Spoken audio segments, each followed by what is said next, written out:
struggle between truth and evil, good and evil. And I chose this khutbah purely because in the time that we all live in, many question what's going on. The time of the amount of tragedy that we see everywhere, especially wars. Compared to 1990s and 1920s, there were much less war and struggle worldwide. There was what we call the Cold War between USSR and America, the Russian Empire and the American Empire, and similar Cold War in the Middle East, India, Pakistan, Middle East. Some of them has issue, but the last around 15 years were not as any 15 years that I've lived in my life.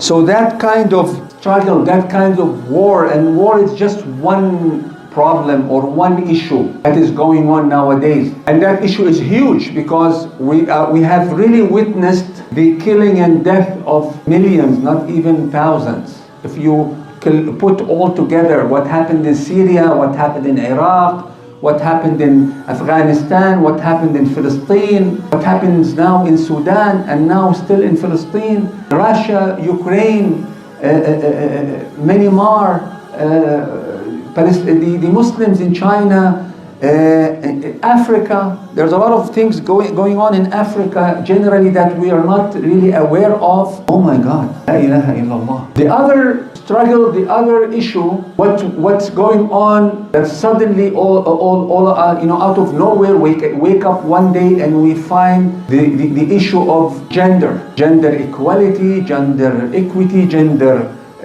transformation, pro and con, some with, some against, and pushing that into the curriculum at school. That was also one of the nowadays huge challenge for many people.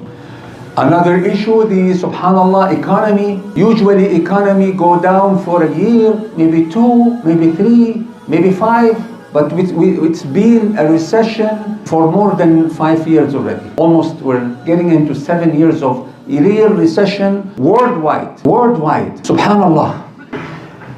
For us to be able to cope up with those challenges and those tests and those, subhanallah, calamities, we need to go to the basics. And the basics is the struggle between good and evil, al-haq wal-batil, is one of the most important sunnah of al-kawn, min as-sunan al-kawniyah.